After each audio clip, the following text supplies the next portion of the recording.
Our next session promises to be an exciting one. We are thrilled to welcome Sathish VJ. He is a Google Cloud Authorized Trainer and a Google Dev expert. Today, he'll be diving into a topic that's currently transforming the tech landscape, building production-ready AI apps with Google AI Studio and Vertex AI. He'll begin by introducing the core concepts of generative AI and quickly guide us through building a practical application that speeds up dev, security, and ops productivity. Let's give him a warm welcome on stage.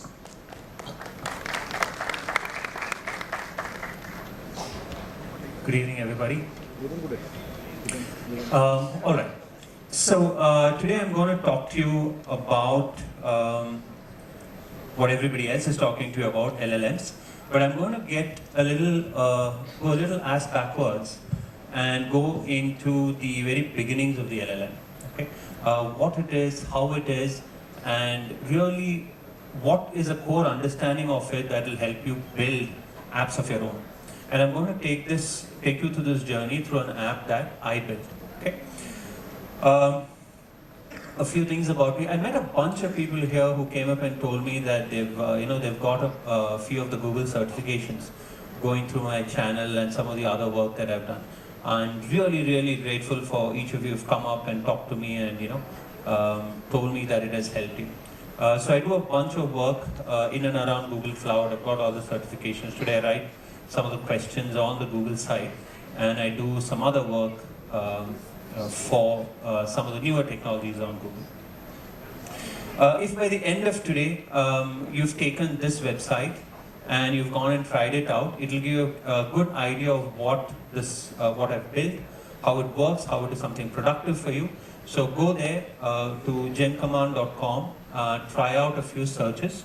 There are already examples that you can try out, and it'll give you an example of, it'll give you a good idea of what I've been able to build. Okay. Let's start with where.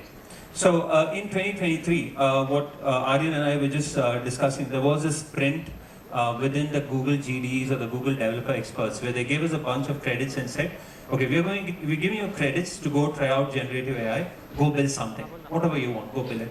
And I was thinking, okay, what exactly can I build, right? What would be useful? What would be relevant? What would I build? But to understand or to build something, I will need to understand what the technology is, right? And I didn't have enough time. I was an expert on it by end of last year, and I said, okay, I need to quickly ramp up and get a sense of what this is, and I'm going to walk you through that. So today you've heard multiple people talking about the word or the acronym LLMs. I'm going to explain in simple ways how it works to the effect that you can build apps on it. Okay. So what is an LLM? It stands for Large Language Model. A model is something that you will interact with so that you can get some kind of predictive output based on it. Okay. So if you're doing something in language, where do you start? You have to start on language itself. Okay. So the way you create an LLM model is to collect all the data that you can. A lot of text. The text might be in conversations, the text might be in financial reports, the text might be in storybooks and novels like Harry Potter. Wherever it is, you collect all that text and run it through an algorithm such that you get a model out of it. Okay. Now, what is this model? When you say, okay, you want a model, what is the use? Why would you even build a model? A model is a representation of the real world in some way. So, for example, when you're working or when you're using Google Maps, as is often said, a map is not a territory. Okay? A map is not a 1:1 ratio of or scale of what is the real territory. It represents the territory in a much more simpler way. Why would we want that? So that we can make predictions. Where do we want to go? We want to go from here to some other place. How much time would it take? Which routes do we take? All of that is embedded in the model. Okay? Similarly, our model of the solar system, it has changed. At the very beginning we thought that the Earth was at the center of the universe. Then we realized, oh, we are not. Okay. Then we said, okay, the sun is at the center of the universe. The sun is at the center of the universe. And we realized that is also not true. But we have a model today that says the sun is at the center of the solar system, and we track the data on where the sun is at any point in time, and we collect all that data and we build a model which helps us to analyze where or predict what is going to happen. Okay? So today we can predict with minute accuracy exactly what time the sun will rise tomorrow. And based on that we can plan. Should we have street lights coming on, right? So if you go to some countries, the street light comes on at like 4 a.m. because the sun, it's still, it shuts off at 4 a.m. because the sun is already up. In some places it might rise much later. So we can plan and predict based on the models that we build. Okay? So we take an understanding of the world, we build into a model, and then we ask that model, what should we do? Okay, what do you think about some question that we have? So in the case of language, what Ashita and others talked about today was you're asking questions to this model. Okay, you're asking, should I travel here in English? And then it responds in English, right? And it gives you some predictive capability. So to do that, the way we build the model is to take all the words that we have in the English language. Okay? So there are about 100,000 words. And we start all of them with 0 weights. There's no connection between them. Okay? Each word is independent. It does nothing on its own. And then when this model building process, the algorithm runs through the text, it is able to assign weights to these connections. Okay?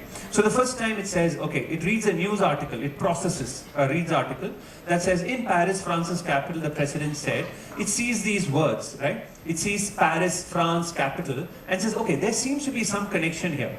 And it adds a little weight to it. Okay? The next time it sees some other article, let's say in travel, it says a travel article is landed at the Charles de Gaulle airport, which is in France's capital. Again, Paris, France, and capital, they are more connected. So the weights or some numbers indicate a relationship or an association between these words. Okay? In the next one, let's say there's a sports article, and again it connects these 3 words, so the association becomes stronger and stronger and stronger.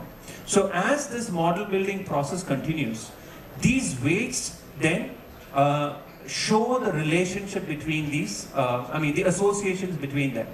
And at the end of it, at the end of doing all of this, we get that model. Okay, so that red box represents the model. What is in the model? In the model is a large set of numbers. Okay, that's it. So we have taken gigabytes and terabytes and petabytes and zettabytes of data, all in English language, and we have compressed it into a few numbers that represents that data. So instead of putting all the world's information in your phone, which you can't, because your phone has a few gigabytes, we have taken billions of gigabytes and we've compressed it into a few numbers, which is a few gigabytes that now you can put on your watch, you can put on your phone, you can put it anywhere. So we've compressed the world's knowledge, which has existed as text, into a few numbers based on which we can now make predictions. Okay? So, very important thing to remember, we've taken text and now we've got numbers, so it's a much smaller thing that we can use very effectively and faster. So given this, if I ask you the question now, what is the capital of France? Okay, you know the answer to this, I know you know the answer to this, but we are going to work on it slightly differently. Okay? Assume you don't know the answer to this. How would you work on this? Okay? So in our brain, there is actually 2 levels, right? We say system 1 and system 2. System 1 is what responds immediately like that. Like when you touch a hot pan, you don't think about, oh, this is very hot, I should take my hand off, right? It immediately, non-voluntary, it just responds.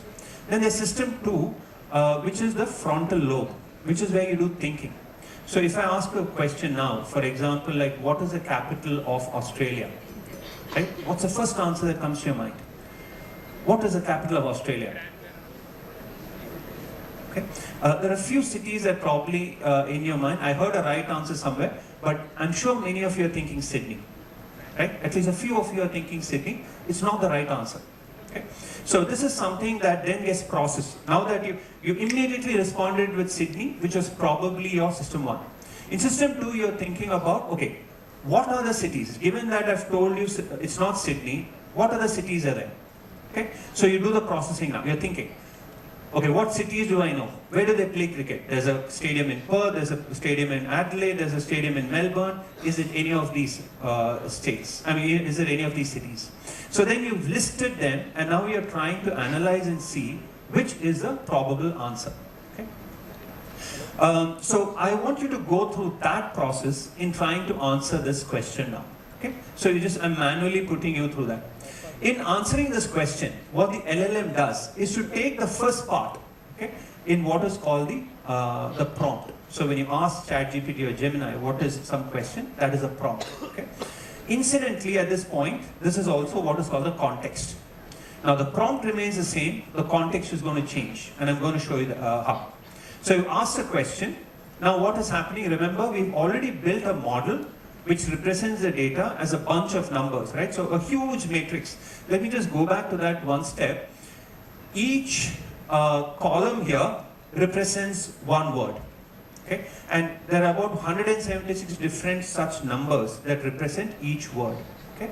So when we are trying to predict the next word, there's going to be some calculations that are made, okay? Now going back here, when I ask what is the capital of France, I'm going to give you the first word for this, okay? What is the capital of France? How do I come up with the answer? I take all the words in the English language, then I sort it by probability. What might be the next word? You could say Paris something, or the capital of, or France's capital. Any of these are possibilities, right? So you pick any of them. Based on some criteria, you pick any of them. How do we pick these as the most probable? Because we've already built this these associations, okay? In the training process, we've already identified that Paris, capital, and France are related. So when I ask what is the capital of France, when it does the calculations, it finds that, okay, this is very closely associated, okay? So the first word, it's thinking, it's doing the processing, it's doing all these matrix multiplications with the word, with the, you know, all those digits for capital, all the digits for France, and saying, based on all of this, what's the next word? The next word I'm saying is Paris, okay? So at this point, you've got the prompt, which is what is the capital of France. It is also the context. Now, the new context is, what is the capital of France and Paris? Okay, there are 7 words now, okay? Given this, what is the next word? What is the next word here now? What is the capital of France? Paris. And then, how do you continue that sentence? The next word is? Is. Yeah? So, it does all the calculations again, you find all the things and says, okay, Paris is. What is the next word now? The. What is the next word? What's the next word? And the next one? France. Okay? So, the system does not know, it has not studied geography. It doesn't know what the capitals of the world are. It doesn't know any of it. It has just found a bunch of mathematical numbers and is just doing mathematical calculations. That's it. Okay? And with that very simple process, you get this concept of intelligence. Right? If you ask somebody what is the capital of France and they answered correctly, you would say, oh yeah, that guy is intelligent. Right? So a large language model is able to give you this implication, right, of intelligence or wisdom with having no wisdom at all. Right? By just doing a bunch of mathematical calculations, it is able to come up with the right answer for you. And that's it. One word after another, one word after another, take the words until now, do the calculations, predict the next word. Take all those, the current word, and predict the next one, on and on and on, that's it. Okay?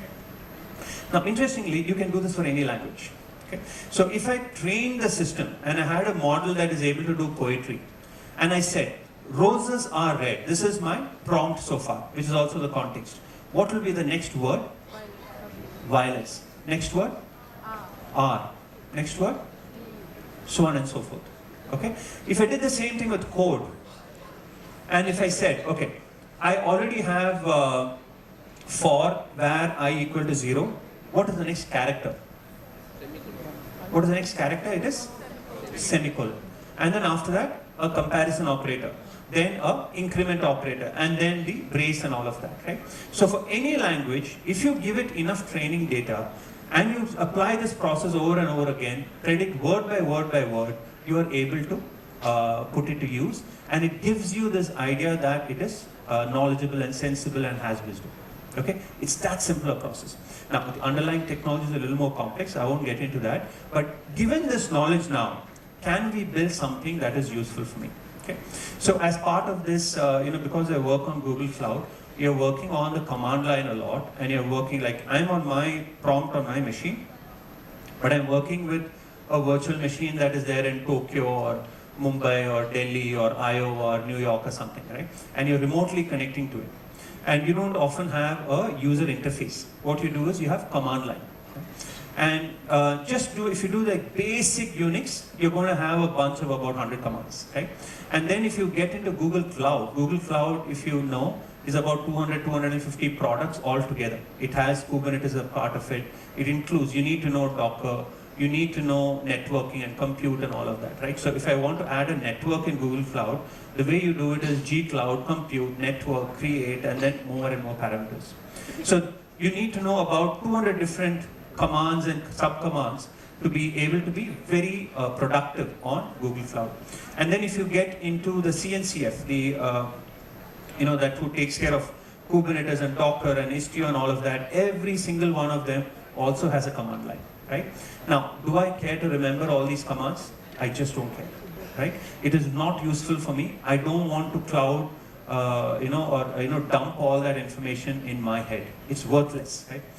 In fact, there is this, in the Sherlock Holmes story, Dr. Watson asked Sherlock Holmes, how do you remember things? And he says, I don't, right? Sherlock Holmes is very brilliant. He says, I don't. And he says, your brain is like a limited room. If you put things in, you have to take something out, right? Which is why young children, they can remember things accurately. You ask them, what they had 1 month ago for breakfast, they'll tell you. But if I asked you now, what did you have for lunch yesterday? You struggle to remember, right? Because the information is not worthwhile. So if I want to use generative AI in a way that is useful for me, I want to outsource this knowledge to a tool, and I don't want to have it, right? I don't want to hold it in my head. So the way you do this, and I'm going to do a mini demo for you. I hope the internet is good. It is, I think. So let me open Cloud AI Studio. I think others have demonstrated this for you.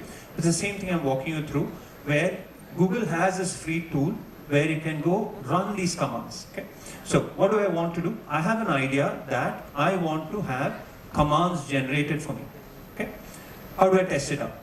I come here, I do run, and it is going to give me, I've just said, give me the command to delete a pod in Kubernetes. Okay? And it has given me all that information, but there's a lot of it. There's a lot of text and all of it. I don't care about that. So instead, what I'm going to do is I'm going to modify the prompt a little and say, instead of just giving me the command, don't give me any explanation. Okay? So I've modified the prompt the same way that you'd modify a Google search. And then I said, okay, give me the answer for that. Now, let me just go to that part. Okay? And it has given me exactly that. Right? Kubectl, delete, pod, whatever it is. Okay. Now, here's a mind-blowing part of this. I don't have a backend here. Okay? I don't have a collection of commands in a database somewhere that says, these are all the kubectl commands. How has this been generated? How has this been created? It has taken my question, run it through that matrix with all the numbers, do the calculations, and come up with the first word. If somebody had to delete a pod in Kubernetes, what is the command line tool you use? Kubectl. Okay? So it looks at all the associations and says, first one is kubectl. Again, do all the processing and then say what is the next word. If you have to delete, then the command is delete. Right? So you can see that with no knowledge about Kubernetes, with only looking at the text on the documentation, it is able to predict word by word by word what is the command. Okay?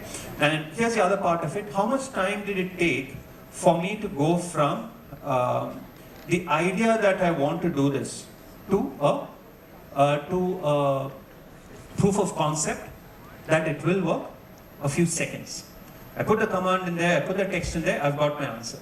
Now, what I then need to do is I can take that thing, copy the code from it. So there's different kinds of code that Google already has put here. So for example, there's Go, Android, there's also shell script. I've already taken that and put it into a shell script. Okay, now I'm going to run it. So my request here is, give me Unix commands to find all text files to something. Okay? It has given me a huge JSON. I don't want to see the whole JSON. So instead of that, I'm going to I'm going to use this thing called JQ, which is going to filter that output and give it to me. Okay. So same prompt, give me Unix command to find all text files. Something's a very complex command, right? And it has been able to give that to you easily. Find dot name text whatever. Okay.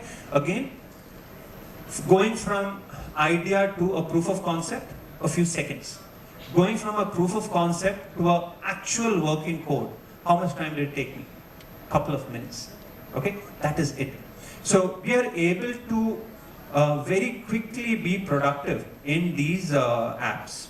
Okay, in these apps by just combining some of the core features of what is generative AI, putting it into AI Studio, and then creating an app out of it.